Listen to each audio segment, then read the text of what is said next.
In a world where losing in your fantasy football league isn't an option, we present to you Triple Coverage Podcast. Hey YouTubers, if you like what you hear, make sure you click subscribe below. Today we're going to be talking about Dynasty startups, quarterbacks and tight ends, and where they're being drafted. So sit back, crack a cold one, and enjoy.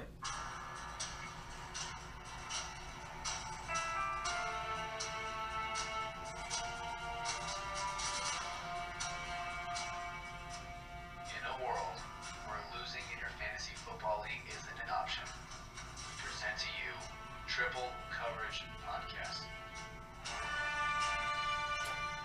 You're telling me that Josh Gordon can't break free a few times for a long bomb? Sure. This guy has records. He has NFL records for beasting. Gordon's not a guy that's going to get 10 catches for 92 yards, though. Exactly. That's not his game. Exactly. Okay. Please explain to everyone. So the guy has talent. Juju's not on the same level as Gordon, talent-wise, physically. Who would you rather have in a Dynasty League? Who would you rather have in a Dynasty League? You ask questions that you know what answer you're going to get. Right. Who would you rather have in a Dynasty So League? how is that like a ask? Moving on. All right. All right, everybody, welcome to the podcast today. I'm here with the boys of TCP. I'm Travis Sutton. I'm here with James Up Whoa. and his brother Jay. What's up, guys?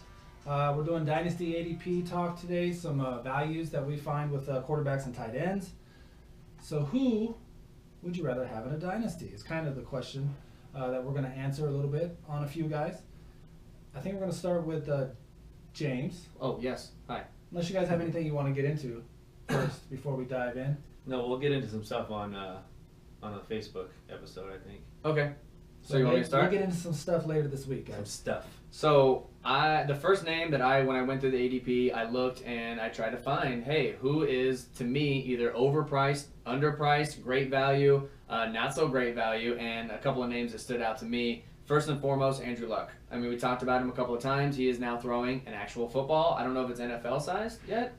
I just know that he's throwing a college, maybe he's moved up to. I don't know. No, I think he's high throwing. school. Oh, he is throwing the Duke. Yeah, the Duke. Okay, so he's throwing the Duke. I have a feeling, to be honest, that this is only taken from the last 3 weeks. I have a feeling that within another 2 or 3 more weeks, as time goes, his value might start to go up a little bit, and he might start to get drafted a little bit earlier because people are going to feel a little bit more comfortable in taking a chance on him. But for now, he's actually going in the 9th round, almost the 10th round, actually. And for me, love the value there because the guys that are going before him, just to name a few, Jared Goff, Kirk Cousins, Patrick Mahomes. These guys Goff has had one good season out of the 2 that he was in the league. Mahomes hasn't really done anything yet because he's now going to be the starter in Kansas City. And then you have Kirk Cousins, who's also going to another team in a new situation. And then you have Andrew Luck.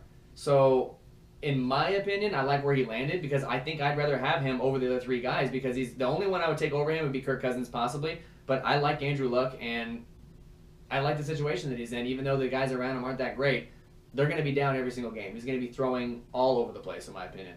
Do you guys think that the value's too high, too low? Just for reference, too, this is a start 1, 12-team kind of PPR that we are referencing. So adjust with your scoring formats and your free premium scoring positions like Superflex and all that good stuff.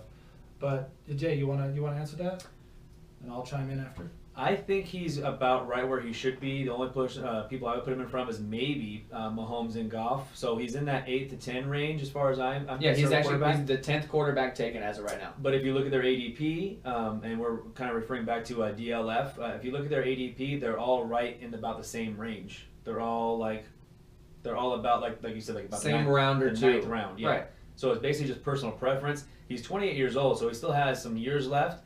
And I'm just surprised that you like him so much because the whole injury, like you literally hate injuries. And I'm wondering if you would be as high on Andrew Luck if you didn't just draft him in a separate Dynasty League that we just did. My theory on Andrew Luck would be, like, in my opinion, if he didn't get that injury, if he didn't have that injury at all, he would be up there with the probably top 5. Like, for me, Jimmy Garoppolo being ahead of him and going significantly ahead of him by 3.5 rounds, I'm looking at the screen right now, is like, I just would never do that. So the fact that he gets hurt, he just keeps dropping and dropping and dropping, but eventually, if he does come back and be healthy, then it's going to be a gigantic steal. Who is this guy? This sounds like me. This guy. No, it's Andrew Luck is like okay. Let me ask you a question. He's had a year and a half off. Would Exactly. you? What has he done in the last? That's your argument to me when I like Every other guys. time. It's like, what have they done in last year? What have they been doing? But he was elite. Like he was not just one season, not just like a half a year. Like he is an elite fantasy quarterback as far as points wise goes. He might not be in the top of like touchdowns, interception ratio, and all that other stuff. But as far as fantasy football wise, in the past, if you had Andrew Luck on your team, you felt he was up there with Aaron Rodgers, where you knew that you could throw him in and he was going to get you the 25 or 35 points. Would you consider Keenan Allen elite when he plays? When he plays? Mm-hmm.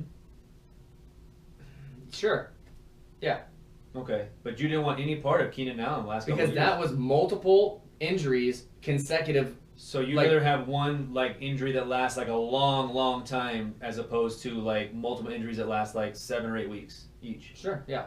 So I think Because one means you're injury prone, the other one means you just had bad luck one time. Oh boy. Well, I mean, No. if you have 4 injuries or Hey. whatever, 3 injuries in 2 years. This is an evolution, I think, from you, because you were very staunch in your stance with injured guys, and I think Mhm. it's kind of starting to change, because this boils down to what you think of his talent, and which Mhm. always was my argument. It's like, if I think a guy's talented or he has that talent, then yeah, I won't shy away from a guy necessarily because he's hurt. So take the risk. Because it is risky, granted. Like, he hasn't thrown a football for however long he didn't throw, 500 days, whatever it was. It's his shoulder. It's something he needs to do. He's throwing, but how is he going to be after he has to throw consistently over and over, taking hits? But to hitting me, the ground it's for a whole less. season? But to me, it's less of a risk to take Andrew Luck as a 10th quarterback in the 9th round. So I mean, by then that could be your second quarterback if you really wanted it. I mean, obviously, most likely you're not going to take 2 quarterbacks, but I think it's more of a risk to take Pat Mahomes. Like Pat Mahomes, we've seen nothing of that shows that he can be an elite quarterback by any realm. You've seen Andrew Luck do it multiple seasons. You've seen it from Goff 1 year. Kirk Cousins now is going to a new team. Jimmy Garoppolo we haven't seen at all. So these guys are going, Garoppolo's going 5 out of quarterbacks, Cousins going 7, Pat Mahomes going 8. All these guys are going above Andrew Luck. I think that the value that you can get out of the guy is more what I wouldn't want him It's because to be some my people, only quarterback. Some people in a dynasty startup are infatuated with age. Correct. Which is why Deshaun Watson, who's 22 years old, is going as the 2nd overall Which quarterback. I think is too high as well. but- Mahomes is going 8th overall, which is he's 22 years old. You know, you have Lamar Jackson going 15th overall. He's 21. People all are these guys are infatuated with it. unproven though, and for me, I like to see that. Like Travis just said, I like to see the talent, and I don't because of Garoppolo playing 4 or 5 games last season at the end of the year. Like he's going number 5 is like outrageous, and yeah, it could pay off, but I'm not willing to take a risk. He's going number 82 overall, which is what, the 5th round, 6th round. Like that's way too high for me. So yeah, I agree. Patrick Mahomes. This is Garoppolo too. Well, this is, I think, a trap sometimes for, young dynasty players. I know my first year and my first startup, or early on, like I fell into this trap a few times. I remember my first dynasty startup. I would take a guy, and it was very risky at the time. I didn't think it was risky. I thought I was about to get the next big Mhm. thing. But yeah, Mahomes is one game. He didn't even throw for a touchdown in Right. that game. Didn't even throw for 300 yards. It's not like whatever. It's all potential. Mhm. And yeah, it could be great, but it is risky, especially that high. Same thing with Garoppolo, although you have seen more from him, and he does look to be the part. So I would think he's safer than Mahomes. And But he's the handsome. upside with Mahomes is Right. it's just as palpable almost. With Deshaun Watson, you got to see some of that. You did see some of that talent, and you saw that place was electric. So- and he was electric. So to go back but though, it's still risky. right. So my explanation for that would be a perfect example. Deshaun Watson. Deshaun Watson coming off a season-ending injury where he just destroyed everything pretty much in his lower half. But okay, he's going number 2 overall. To me, that's where I plant my foot and say I don't want an injured guy coming off season-ending injury to be drafted as my number 1 quarterback if I have to take that guy in the 4th round. If I have to take this guy in the 4th or 5th round, there's so much talent that's out there of guys that are healthy and are proven and have had longevity careers, like 3 or 4 seasons in, and they're like in the prime of their careers. I would rather have those guys and wait on a quarterback and get Andrew Luck 4 or 5 rounds later than that. Both of them are coming off season-ending injuries. One of them has proven it before for years. The other one hasn't proven it, only for a little 6-game sample size. So for me, that's where I draw the line in the injury take. I mean, yes, I hate guys coming off injuries. I hate guys that get injured. But if I'm going to invest in somebody that is coming off season-ending injury, it's not going to be a number 2 overall quarterback taken. It's just too high for me. It's way too high. Let's talk about another guy that Okay. I would actually put above Andrew Luck myself, and this is the first guy I want to talk about is Matt Stafford. Now he's going as the 12th quarterback overall, which is about the 10th round. That's blasphemous. So to me, I that's agree. great value, and Yep. I would actually have Stafford probably even above Luck, Goff, Mahomes, and Cousins. Mhm. I'd have him somewhere like in the 6, 7, 8 range Uh, as far as a quarterback. Who would you rather have, Stafford or Garoppolo right now? Stafford. I'd rather have Stafford as well. Me too. And Garoppolo's going number 5. So Okay. It's not even close. That, Right. To me, it's not even close. And Thank you. it's a thing where you look at it and it's like, oh, well, Stafford's 30, but you're playing in a dynasty league. You have guys like Aaron Rodgers is 34, Drew Brees is 39, Tom Brady's 40. Like, Stafford's only 30. Like, you could still, if you didn't want to trade him, I'm saying, you could still have Stafford for 5 years. 5 to 7 years at a high quality level in an offense that you know is going to throw. I think when you first get into Dynasty, it's age is like this big Mhm. neon sign. Right. But then you're in it for a little bit and you realize age means something different for every position. Correct. And For with sure. quarterbacks, it means probably the Nothing. least because they have the longest careers. Right. If they're a good mainstay starter and they have that job, usually they don't give it up for quite a long time. You know, the Drew Breeses, the Staffords, the guys that have had their jobs for a long time. I agree with Stafford. To me, is much higher than all this. And if you get him in that The 10th round. yeah, that's a no-brainer to me. That's the one that was a glaring one. As soon as I picked up and started looking at where these guys are going, I was like, how is Stafford going so late? Like the 12th quarterback, but you can get him in the 10th round. To me, that's absolute value. You're talking about adding possibly 5 receivers, 4 running backs until you get to Stafford, and then Stafford's your main guy. Like, I would love that in a dynasty startup. Yeah, I can't believe he's going where he's going. And either. that's He's going what we're after, looking for. after Marcus Mariota, like guys like that. Like what has Marcus Mariota done? I mean, I know it's a new coach, new team. It's just a lot of It's the names. age. A It's lot, age. but a lot of the names in the top 12 quarterbacks are in either new situations, coming off a season-ending injury, or otherwise. And you have Aaron Rodgers coming off season-ending injury. You have Deshaun Watson, same thing. Carson Wentz, same thing. The 3 out of the top 4 guys are coming off season-ending injuries. Garoppolo's on a new team. Kirk Cousins on a new team. Pat Mahomes has never started before. Like, if you go through the top 12 of where these guys are going, Marcus Mariota has never been a QB1 ever. So it's like you look at the names and you're like, wow, Cam Newton is the only steady guy in the top 7 that's been on his team, been proven and relevant and consistent. Him and Russell Wilson are the only 2 guys.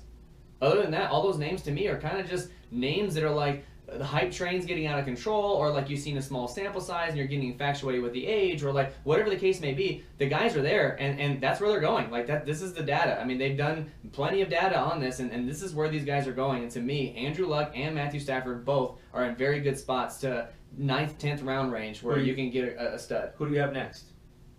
You had my next one, which was Stafford, so it's on you now. Oh, Oh, I next know. one? You know what? No, I do. I have Blake Bortles. Let's talk So about my Blake next Bortles. guy, can you scroll down a little bit? Because this value is absurd to me. Yeah. Blake Bortles finished the last 7 weeks of the season as a QB1. So he was producing very well the last, I think it was 6 weeks maybe, of the season. He's going as a 28th quarterback overall taken, which, I mean, is like, for sure. I think by week 3 or 4 last season, we were all very down on Bortles. We're saying that he needs to go. He needs to get whatever. They need to get a new quarterback. They need to draft somebody. And then all of a sudden, you start seeing little shimmers of him being a really good quarterback. And he's got a very young receiving core to throw to. He's got the #1 rushing per yards per game backfield in Fournette and company there. They averaged 141 yards, so he didn't have to throw much. But when they did, and he had to throw much at the end of the season, he was killing it. Yeah, 28th overall. You're telling me the guys that are going ahead of him. You have are 18th it's round. Like 18th round, right? 18th round. So you look at a guy like Bortles, and everyone likes to make fun of Bortles because you know what? It's the fun thing to do, and we've all done it. Mhm. All 3 of us have, and we all sat there and said, "Man, there's no way they retain this guy," and then they turn around and give him a 3-year contract, which I know they can get out of next year. I get it, but then when they go to the draft and they don't draft a quarterback to even come in and try and compete with him, that shows me they have confidence in Bortles. Right. I know they got Tanner Lee, I believe, from Nebraska as an undrafted free agent, but it's not like Tanner Lee's going to come in and compete with Blake Bortles. What he's done over the last few years is be a solid quarterback and he's finishing in the top 15 every year. Right, he's only 26, so he's still very young. Still has age. He's yep. not going anywhere. You have a young running back there and a young receiving core. And now they just brought in Austin Sperry-Jenkins, didn't they? Yes. So now you got a good tight end too, or a decent tight end anyways. I love the spot that he's going in. The guys that are going just above him, Sam Darnold, I'd rather have Bortles. Alex Smith, I'd rather have Bortles. And Case Keenum, I'm kind of unsure about. So those are the guys that are going around him. But like Josh Rosen's up there. You got Dak Prescott's going well above him. Trubisky's going, he's going almost 80 picks higher. Like, these guys are not that much better than Blake Bortles, in my opinion. To me, Bortles is a guy that you don't necessarily want as your QB1, but if you got him as your QB2 very late in the draft, he's a solid spot starter. Mm-hmm. And even if your quarterback 1 goes down, you don't have to worry and stress out. We had he's a guy, very suitable. We had a guy in our Dynasty League. His quarterback went down. He had Carson Wentz, and it went down toward the end of the season. He was forced to play Blake Bortles, and he ended up going through the playoffs and winning the championship in our league because Bortles just turned it up the week 14, 15, 16, right, and had great games, and it carried him to a championship. So I know he was literally planning on dropping Bortles. He was planning on getting rid of him because he was that just inconsistent. Then Carson Wentz goes down. All of a sudden, he's a starter and takes him to a championship. So I like him moving forward in the next season. Yeah, I agree with Jay. He's a good 2 for you. Yes. In a start 1. Mm-hmm. I don't like to carry more than 2 quarterbacks, really. I don't want to have to waste a roster spot on extra quarterbacks. So, yeah, I would like a decent, good starter that I can kind of depend on. And then, yeah, he's a great middle-of-the-road kind of guy. The hate on Bortles. Bloated Bortles. Bortles is a little too much. Yeah. He's gotten a bad rap. So, but he's a good garbage time kind of guy if they are down. Yeah. But that defense is solid, and he doesn't have to win games, and he can still be okay. That's why I wouldn't want him as my number 1 because they're going to run way more than correct. Kind of throw the ball around. Allen Robinson's not a big fan of him, but you know what? He's not there anymore. He's in Chicago. Well, there you go. He just wants to throw the damn ball in bounds. Oh yeah, I remember that clip. Remember that clip? Mm-hmm. Keep it in bounds, man. Cool. All right, Jay, who's your next guy in your All right, last guy I want to talk about here I think is great value is Mitchell Trubisky. I think he's set to take the second-year leap. I think he was very raw. If you remember back to his college days in North Carolina, he only started 13 games in North Carolina. Right. So when Chicago moved up to grab him in the draft, they knew they were getting someone that was a raw talent. I think he was kind of held back a little bit by the old coaching staff with John Fox and what they had there. They bring in Nagy this year. I think Nagy's going to use him the right way, and I think he takes that step forward to where right now he's going as the 18th quarterback, and it's about the 12th round. He's someone that could surprise a lot of people, and even though you're getting him as your 18th quarterback, he's one of those guys that stays healthy. He could be like a top 15 quarterback. He could be like a top 12, top 13 guy. The 2, not red flags, but the 2 things that I'd be kind of worried about is his entire receiving core down to the tight end is new. Like, they added Trey Burton, they added they added Allen Robinson, they added Taylor Gabriel, they added all these Anthony Miller in the draft. Like, it's basically 3 new names and the tight ends. You have 4 new guys to kind of gel with, and I don't know if that's what I want. And as my guy coming as a second-year starter, I don't know if I want a bunch of moving parts with a new offensive coordinator, a new receiving core, a new tight end. Like, I don't want that. That wouldn't be my first choice. The fact that he's going 18th overall, though, most likely, he's going to be your second quarterback taken. Would you, either one of you two, feel comfortable if Mitchell Trubisky was your number 1 quarterback and you had to actually rely on him every week? No, but I kind of feel like it is with Bortles. I kind of feel like I don't want him as my number 1, but if I got him as my number 2, I would feel comfortable if my number 1 got hurt for a few games, or it was, a bye week fill-in or whatever. I would feel comfortable with it. I wouldn't feel comfortable having to start him the whole rest of the year. Like, if I had Aaron Rodgers and Trubisky was my backup, like last year when Rodgers went down, it wouldn't make me feel great, but I would feel okay if he had to spot start a couple times What about every you? once in a while. Yeah. He's like a cusp guy to me. Like, This is a guy that I think if you could keep second-year players on your taxi squad, Mhm. maybe I'd think about taking him. But there's guys in ADP going after him that I'd rather have. Even For though sure. they're older, I would rather have a guy I could probably depend on. If my number 1 went down, like, I do like Trubisky, and I like his upside and his potential and all the new things, but it's yet to shake out. So it's very up in the air up there in Chicago. But, you got Rivers and all those guys, even Alex Smith, who's consistent, a dependable option to throw in there. I might lean toward if this was for my number 2.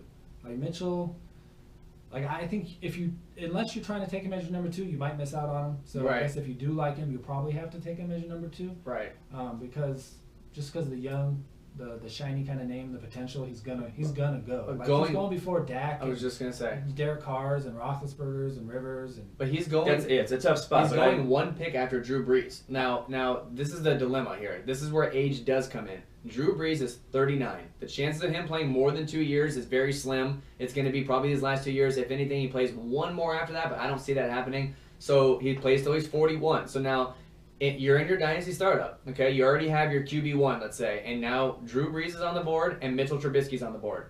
For me, I know it's dynasty, but it's a no-brainer. I'm taking Drew Brees because I know that I have a consistent guy that I could actually start every single week and be totally comfortable with for 2 full seasons. And I know it's only a 2-year window, but in dynasty, like, yeah, some people look 3 years or maybe even 4 years out, but like, I want a guy that's going to produce right now that I know could be a QB1. He's finished a QB1 in every single year his entire career. So if your number 1 quarterback is Stafford, let's say, and then you also have Drew Brees, it kind of creates a little bit of a headache of who to play every single week because it's only a quarterback start 1. But to me, I'd rather have the option than have no options and have to literally just say, well, I guess this is my guy because I don't have anybody else. I would agree with that. So, okay, you're on the clock and you have Trubisky and you have Drew Brees are on the board in a dynasty startup. You already have your QB1. Who do you go with?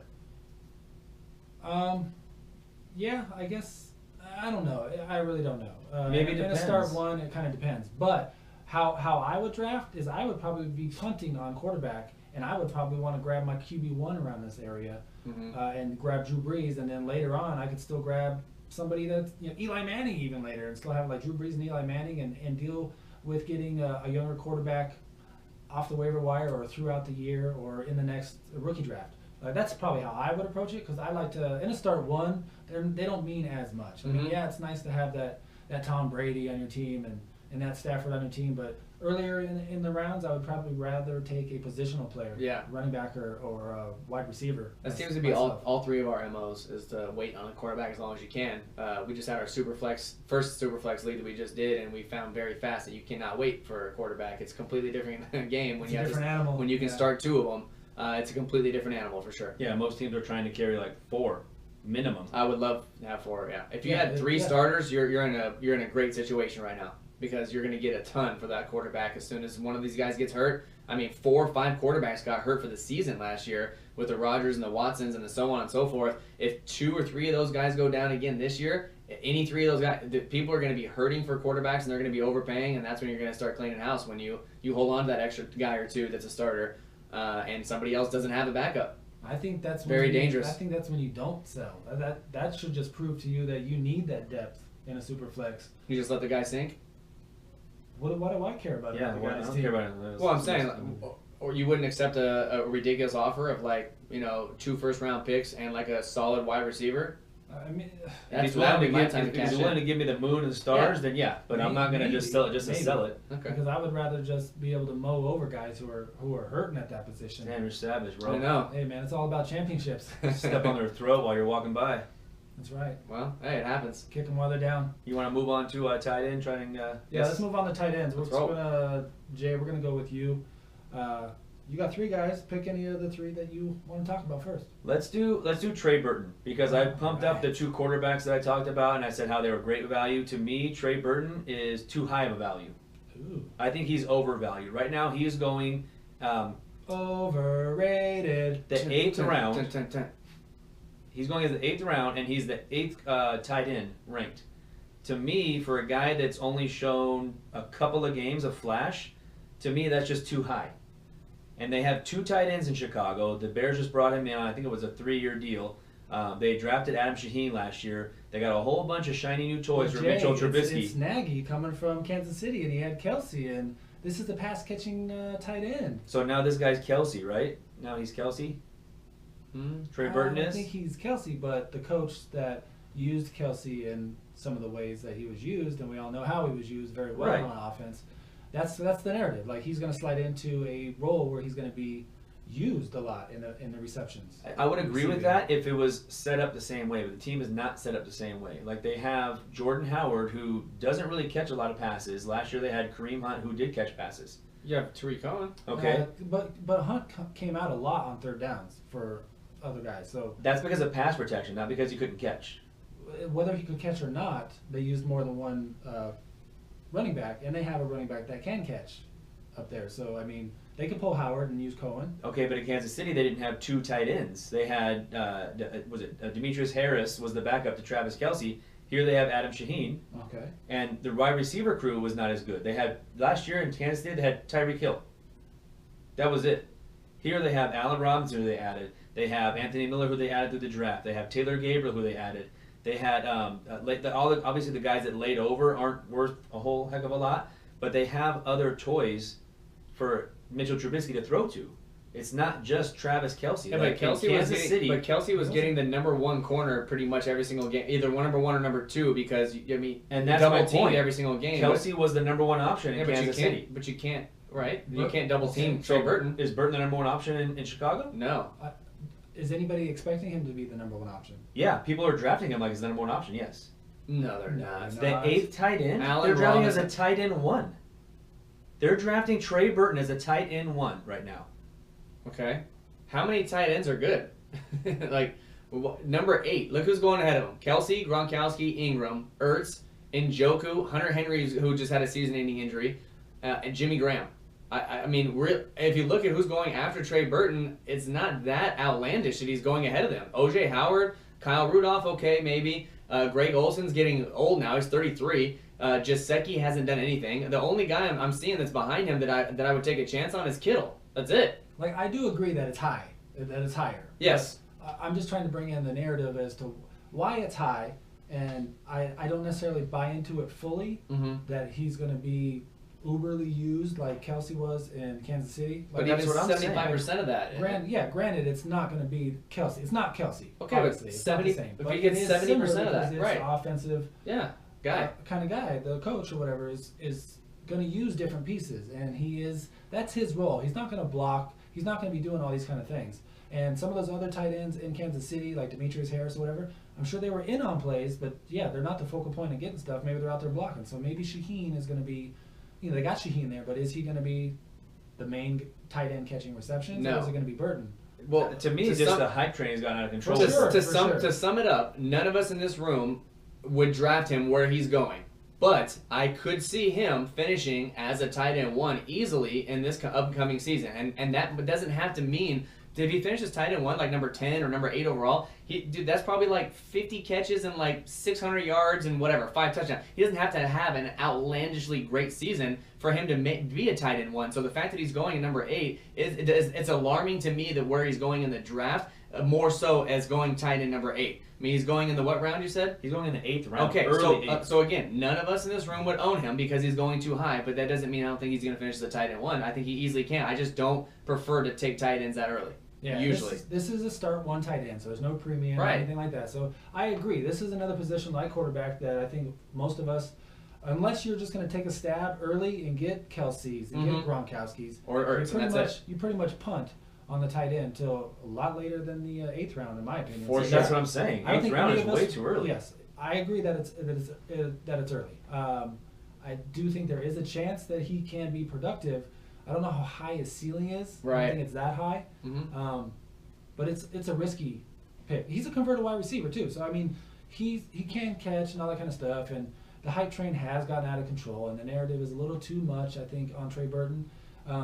But it is interesting where he's going, and the new culture kind of offense with Fox being gone, that is going to happen up there. And yeah, you can make the narrative or the case that he's going to be productive for you. But yeah, that is too early for me. Like, I would like to have him. I do Me have too. him in a. I have him in one of mine Dynasty too. league. Yeah. And I'm definitely on a wait and see because it could be fruitful. I actually have him and Jimmy Graham, who are going right next to each other in order. Jimmy Graham and Burton, and I just traded Jimmy Graham because I'm banking on, and this is a tight end premium league as well, I'm banking on the fact that Burton's going to get more targets, obviously in Chicago than he was in Philly. But I would love to sell him. At the first 2 or 3 weeks, if he does do very well, then I'll look to ship him off because I don't really love tight ends. Even in tight end premium, I just hate playing them. I'm not a big tight end guy either. I just really feel like, for me, Burton is just the hype has just gotten way out of control. Like I said, I think that there's a lot of guys I would rather have other than Burton there, and I think there's a lot of mouths to feed in Chicago. I just like in Kansas City, there wasn't that many mouths to feed. You knew Kareem Hunt was going to get the ball; he's going to get some catches. You knew Kelce was the number 1 option, and you had Tyreek Hill to take the lid off the defense. But don't you think it's a huge difference between Kelsey, who's going number 1 overall or number 2 overall in tight ends, and the guy that's number 8? Like, that's a huge drop off. Like, it's huge. It's rounds and rounds and rounds. You're talking 6 rounds in between the guys. I also think there's not as many mouths to feed in Chicago as it looks. Like just because you can throw. I know out, Anthony Miller and Taylor Gabriel, or they have. I mean, I'm not concerned with a few of those guys. I do think it's going to be similar to where it's going to be a couple guys like in Kansas City, and like in most teams, really. So Like, Allen there's a few Robinson's guys a that are Tyreek the Hill. guys. Allen Robinson's going to be the Tyreek Hill, and then you have Burton could be the Travis Kelce type, and then you have Howard Cohen's and probably Cohen. going to be Right. involved with some receptions. That's kind of the same. Like, are you really scared that Taylor Gabriel is going to take that many targets away from Burton? Or, like, I mean, Anthony Miller's going to take that many Gabriel's targets. got his role. Taylor Gabriel's like basically the deep threat guy. Okay. To me, he doesn't have a whole lot of value in Right. Dynasty. So is Anthony Miller that you're scared of? To me, Anthony Miller is someone I think can step in and play that number 2 role. And I'm not saying he's going to steal a bunch of targets away from Burton, but I think that Anthony Miller is a better number 2 than what Kansas City had last year on their team. The guys between Albert Wilson and Chris Conley and whoever else they were rolling out there, it just wasn't good. I'll put him in the same. As a rookie, As I right don't know now. how much he's going to really produce. It might be similar to what Kansas City produced with some veterans over there. I mean, it was a mess over there in Kansas City with the wide receiver too. Guys getting hurt. It has been for a couple of years. Yeah, for sure. Ever since Dwayne Bowe. Yeah. Ever since he left and went to Cleveland. Yeah. Dwayne Bowe. You remember that guy? Who's your yeah? Oh, my number 2 guy or my number 1 actually I should say is George Kittle. We just kind of touched on him and where he's going. He's going as the 13th tight end off the board, and he's going back into the 9th round. I mean, all these tight ends are kind of bunched in together between I'm looking right now, between number 10 and number 14 is Kyle Rudolph, Greg Olsen, Gesicki for Miami was a rookie, Kittle and Delaney Walker are all going within the same 18 picks or so, and it's basically like pick your poison of one of these guys because it's every one of them's been either riddled with injuries or is a rookie or hasn't produced like as a tight end 1. So these guys are all right around the tight end 1. If it's those block of guys I just named, I want George Kittle. You look at his age, he's 24 years old. He's in San Francisco now, and you have Jimmy Garoppolo, quarterback. You bring in McKinnon, so they have running back options there. Now Pierre Garçon's healthy, so he's not going to get the best coverage by any means, and I think that the targets are going to be great for him. I think he's going to get a lot of targets. I think he's going to be a good red zone target because they really don't have anything else at tight end. And they don't have that big, tall receiver. Mm-hmm. That's gonna you don't have a 6'5" guy. You have Pierre Garçon. You have Dante Pettis, who's a rookie, obviously. Mm-hmm. They have Trent Taylor, who's a little bit on the smaller side. Right. There's somebody else they have that Goodwin. Yeah, Marquise Goodwin, another guy that's a good pass catcher and he's a deep threat, but he's not like a red zone target. He's not a 6'5" guy that's gonna jump up in the target. He's gonna get a lot of red zone looks, and you saw the chemistry you have with Garoppolo in the last 5 or 6 games of the season. Once Garoppolo got traded there, he was looking for Kittle on a lot of the routes. But okay, again, this is to my point or all of our points. He's going in the 9th round, and it's like if you don't love tight ends and you don't love Trey Burton in the back end of the 8th or the front of the 8th round or whatever he was going, you have Kittle going in the back end of the 9th or early 10th ish in that range. Like, do you love Kittle enough to take him 1 round after Trey Burton? If I can get Kittle, like you said, back in 9th, early 10th, if I can get Kittle in the 10th, then yes, I would look to get Kittle in the 10th because now you're talking about having if you're deciding to wait on quarterback, of course. You can get literally 5 running backs and 5 receivers, and then I'm sorry, or 4 and 5, then get Kittle as your tight end 1, a guy that could give you tight end 1 value over the next few years. Yeah. So I don't mind if I get him in the 10th round. He's going late 9th, early 10th anyway. So if you can stretch that and get him in the early 10th, I actually like him rather than taking Trey Burton in the early 8th. Yeah, I think the value of Kittle. Burton's going back in 7th, early 8th. To me, that's too far. I'd rather wait 3 rounds and take Kittle, who I like better than Trey Burton. Yeah, I like them both the same. I think that they finished very close fantasy-wise in points this season. But I would give the edge, I guess, to Kittle because, like you said, Burton does have Adam Shaheen there, and really, what else is there in San Francisco at the tight end option? So if all of a sudden Garoppolo and him get that little rapport going, and he uses him as a security blanket to dump down to, Kittle should finish higher than Trey Burton this season. I would think so, too. Fantasy-wise, yeah. What do you think about that? I'm not a fan of Kittle, actually. Why? I would I would pass him up, and I would wait on a tight end myself. There's a lot of guys I like after Kittle. I mean, Name a couple guys. I know I like Cameron Brates. I like Jack Doyle's. Who else is back there? Eric Ebron even. Shoot, Charles Clay. Like, I would take a shot on like a Jake Butt. Like, I'm just not a big fan of Kittle. I just don't know what his ceiling is. His floor isn't. Like, his season last year, he had one good game in like week 5, and other than that, it was the games at the very end of the season. So he had a couple big games. He had a 100-yard game at the end of the season, week 17. But when That's when Garoppolo took over. right? In week week 13. 17? No, week No. 13, wasn't it? He had played the last 5 games. Okay, so he went 2 for 20, 2 for 10, a 4 for 52, a 3 for 42, And a touchdown. he had a huge 4 for 100. Yeah, a huge game at the end of the season. Right. Those last 3 games is when they started clicking. Yeah. Yeah, 4 catches, 3 catches, 4 catches. He had a touchdown and basically 200 yards. What is that? 4, 8, 9, 10, 11. He had 11 receptions, 200 yards, and a touchdown. Either way, we're talking about Yeah. we're talking about tight ends. So I mean, it's like we talked about a million times. If you don't have like the top 3 or 4 tight ends, it's all just a crapshoot. Any one of these guys can finish in the top 12. Yeah, Kittle's a punt for me. But you're right. Braid is the same way. Braid's coming in the 23rd tight end. Kittle's a and- fair catch for me. When it gets that deep, like Braid, he's you kind of want touchdowns with Braid. He seems to be like the red zone guy with Right. Winston. Like when it gets that deep, are they really that different? Yeah, I'm not a fan of tight ends. So I mean, in a start 1, I like tight ends. Don't get me wrong, I love tight ends. In real life. Jay? And in a premium. Yes, that's Yeah. true. Yeah, premium tight end. Let's go with Eric Ebron. Okay. EB. And the reason I want to talk about Ebron is because he just switched teams. I like it, excuse me, from a standpoint of who his quarterback could possibly be, because he's moving from Stafford to Luck, and for whatever reason, I don't think Stafford used the tight end as much. Like, even though as much as they threw, they really dominated with the wide receiver throws. With you having Tate and Marvin Jones both finishing in the top 12 And running backs. and running back. So I don't know if it was an issue they had with him personally with Ebron, or why they didn't throw to him as much. But I thought they should have used him more.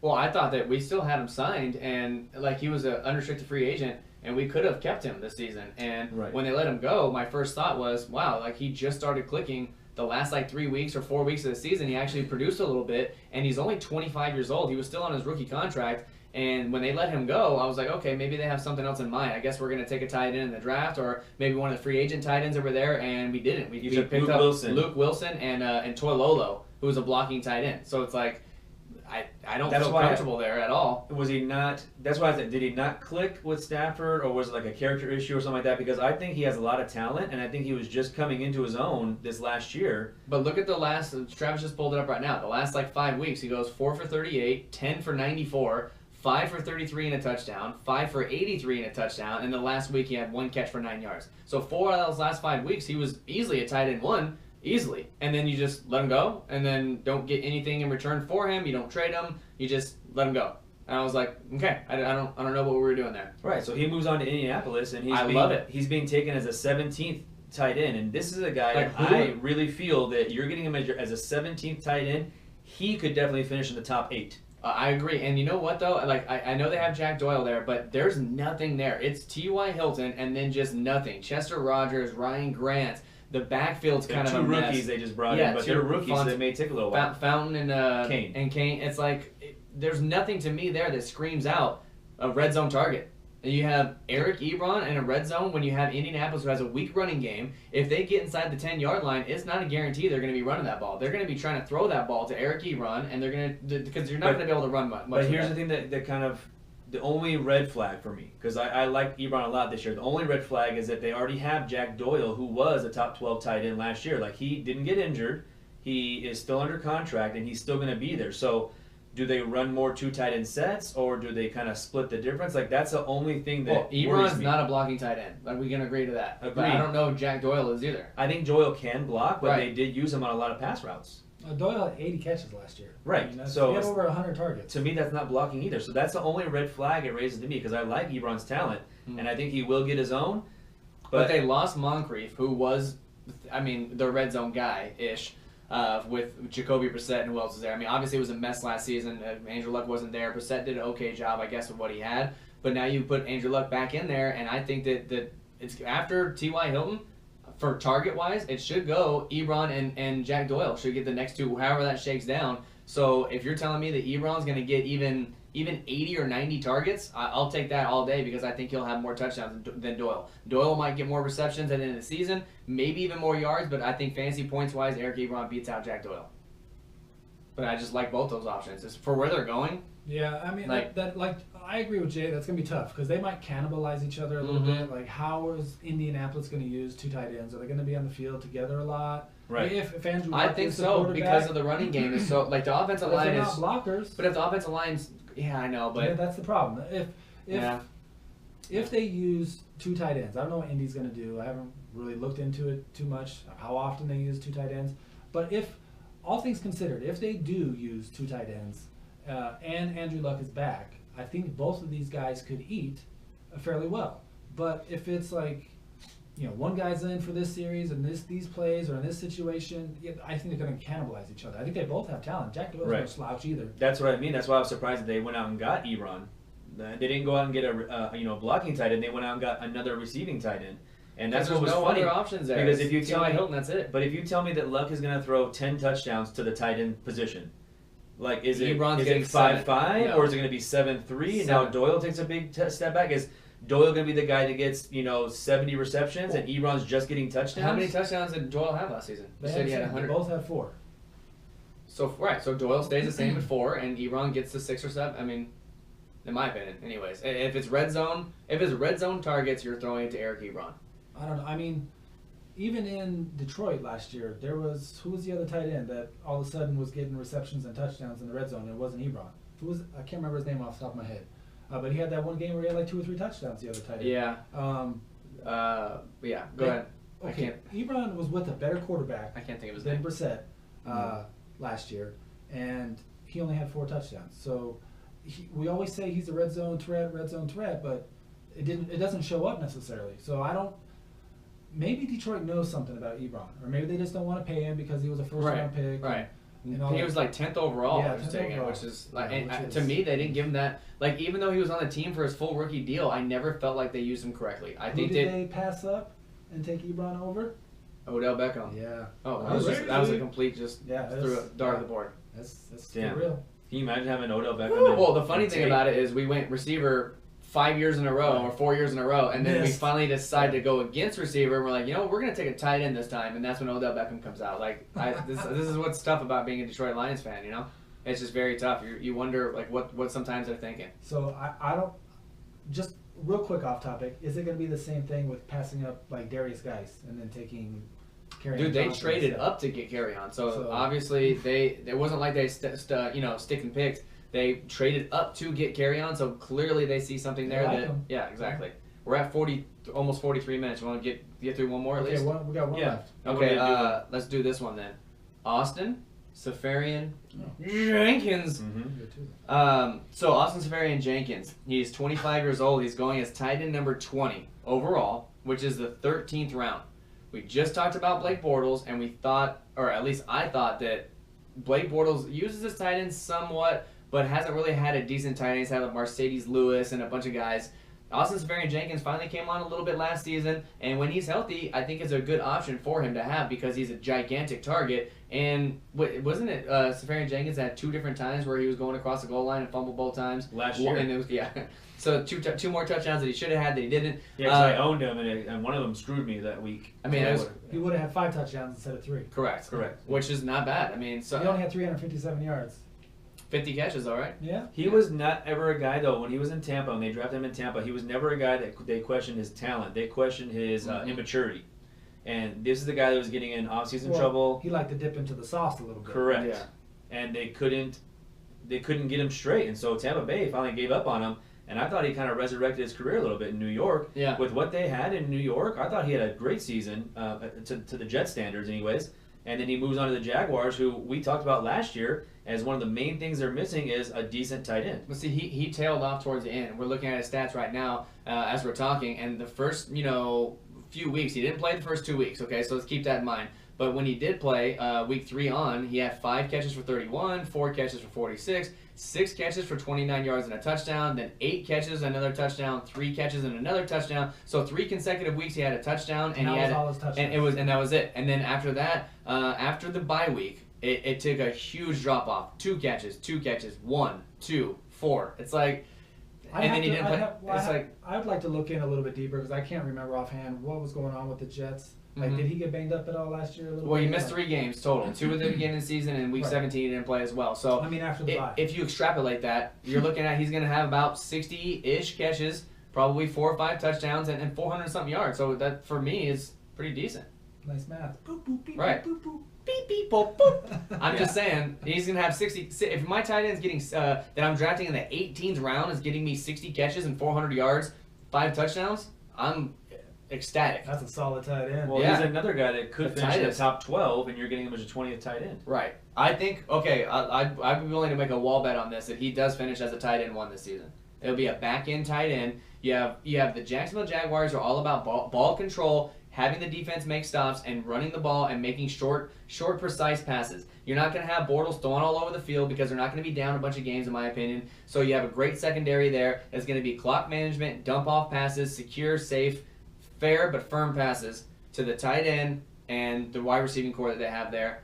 To me, I don't see there's any possible way he finishes outside maybe the 15th, and that's ridiculous. You're moving down already?